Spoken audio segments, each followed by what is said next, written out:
Hey guys, welcome back to the channel, and today we're taking a look at a 120mm AIO, this one from Gamdias. This is I'm gonna take a stab at this, the Shine, maybe it's the Shine, Chione, whatever you want to call it, the E1A 120R water cooler. I really wish that was an easier name to figure out how to pronounce, but it's not. It does look cool though. Let's take a look at this thing.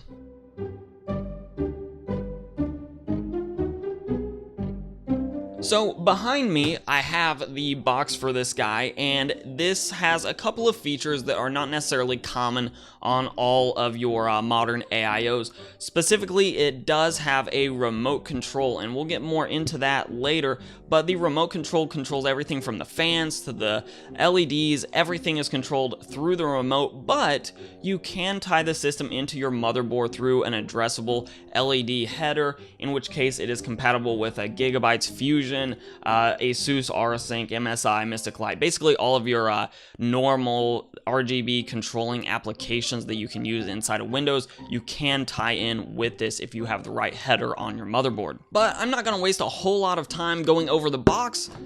Oh gosh. Let's just go ahead and take a look at this thing up close and go over some of its features, then do some performance. We'll come back here for a little bit of a wrap up at the end. Alright, so let's give a physical overview of this cooler. Obviously, we have the water block here with the pump integrated into that water block. Then we have these nice braided tubes coming off of the water block.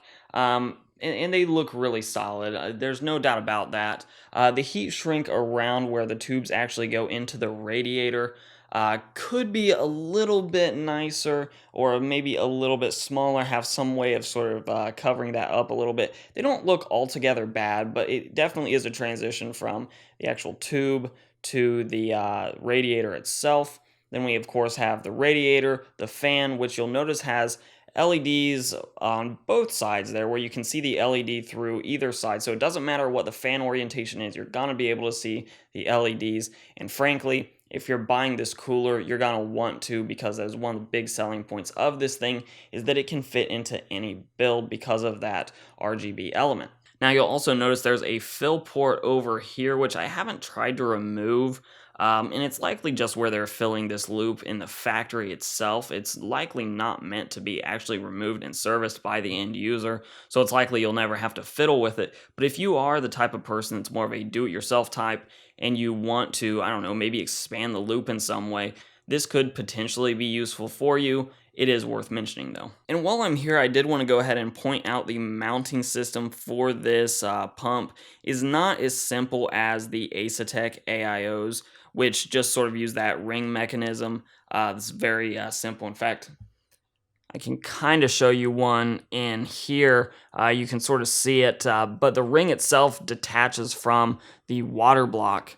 And because this is on a test bench setup, for me that would be very nice, because I have several of those rings I can just leave on different motherboards. But this method isn't quite as easy. It is screwed directly into the water block, so it's not as easy to remove. It's not particularly difficult to figure out. It's not a problem really, and for most people it's a case of just putting it on once and it stays there.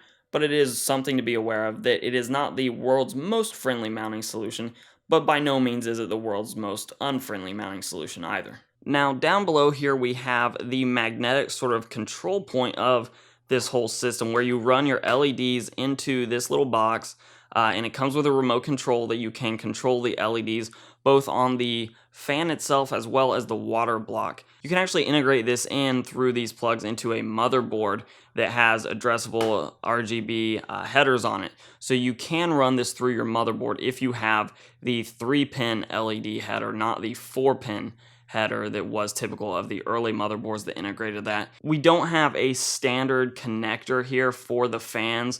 It runs into this box, so you absolutely have to use this unless you are really willing to cut and solder wires to get a normal fan header connected. So that's sort of a good thing or bad thing. It's a double-edged sword. On one hand, you're not taking up fan headers, so if you have a motherboard that doesn't have a lot of fan headers, that could be a great thing.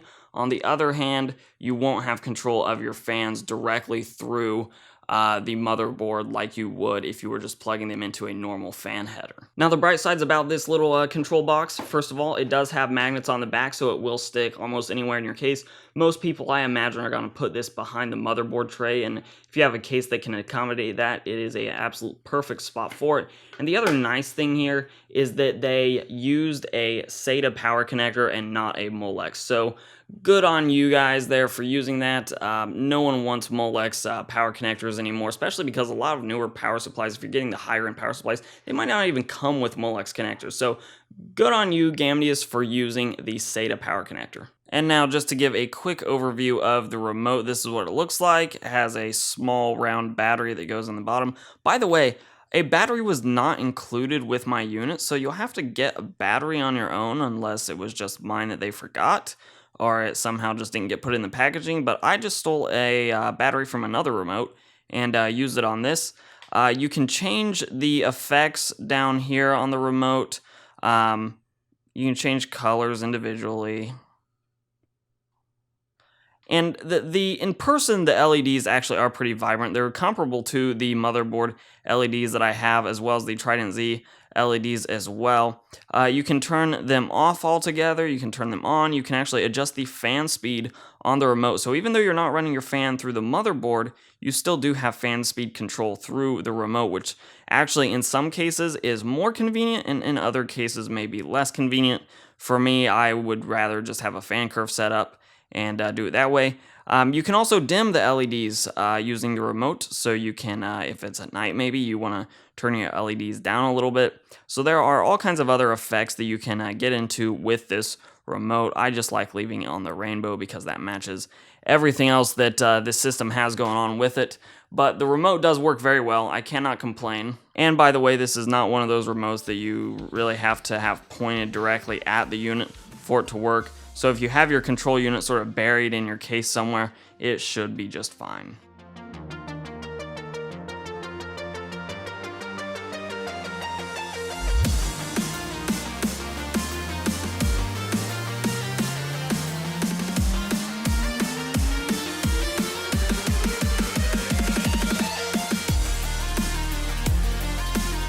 So we've been running this stress test now for over half an hour, and you'll notice that all the cores are sort of equalized in the 50s or low 60s.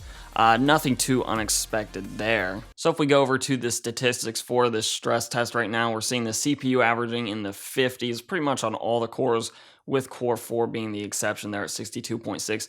And the maximum temperatures we've seen, unsurprisingly, Core 4 was at 69 degrees as our maximum, but all the other maxes are in the low 60s. So temperature-wise on this 8350K, running at 4.5 gigahertz, and it looks like the CPU core voltage is just shy of 1.3, and it's been pretty stable there at just shy of 1.3 volts. We're seeing very cool temperatures. And with this cooler, we're definitely not running into any sort of thermal limitations with overclocking. And again, the 8350K here being delidded will definitely run a little bit cooler than other 8350Ks, but with the temperatures we're seeing here, averaging, in the 50s and low 60s, we have a lot of headroom here. Even if we had the stock TIM under that IHS, we would still have quite a bit of headroom for overclocking this. And I could see this cooler being a good fit, not just for the lower end Coffee Lake chips that you're trying to overclock, your i3s, maybe even i5s, but I feel like it would be a good fit for even i7s, so long as you're not really pushing the envelope with it. You probably want to avoid the high-end desktop space with this cooler. You're going to want a bigger AIO for those, but for your Ryzen chips, your mainstream chips, and then your mainstream Coffee Lake chips, these will be just fine. So this AIO performs about like I would expect a 120mm AIO to perform.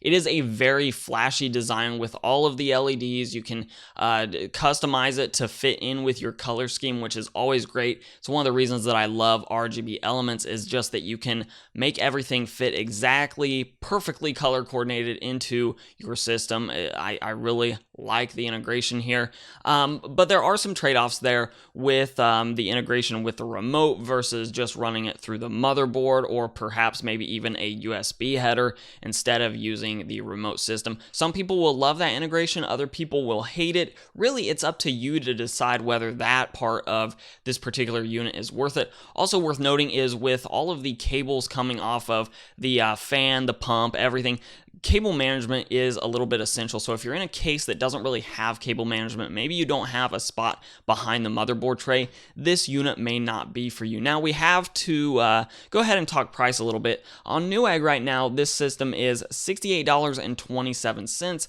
And if we look at the comparison with other AIOs that are 120mm on Amazon, it's on the lower end of those 120mm AIOs, and it is definitely the flashiest AIO that you can get for that price point. So if you are looking for a budget AIO system where you can have an RGB element and sort of bling up your system a little bit, this actually may be a good cooler for you. Now, for me in a test bed setup, I'm not sure it's going to stay back there, but if you are just getting it all set up and then forgetting about it, because once you get it set the first time, you probably won't be fiddling with it a whole lot, then it's a pretty good system. I actually can recommend this if you have the coin for, hey, maybe that's it. Maybe it's just coin. But if you have the money, you're willing to invest almost $70 in an AIO, and you're looking at this particular one. It performs well. It looks good once you get it set up and running, and I can recommend it. I'll go ahead and leave the Newegg link down below to this cooler. I don't get any kickback on that one at all. But it is not currently on Amazon. There is an older version of the 120 on Amazon, but the water block itself does not have that RGB element. It's also way more expensive because it's not really being sold through Amazon. But anyways, thank you very much to Gamdias for sending this unit out. It was fun to work with, and hopefully I can work with them again on some of their other products in the future. But this one is pretty good. Go buy it if you're in the market, or maybe not. It's completely up to you. But of course, I always like to kick it back to you guys. Do you have an AIO? First of all, is it RGB capable? And do you regret buying it if it is or isn't? Do you feel like you overpaid for it? What's the case? What's your AIO situation? Let us know down below. And before I get out of here, if you like this video, give it a like, share, subscribe, comment, all those things. You can follow me on Instagram and on Twitter at Hoosier Hardware. And as always, I'm Shane with Hoosier Hardware, and I'll see you guys in the next video.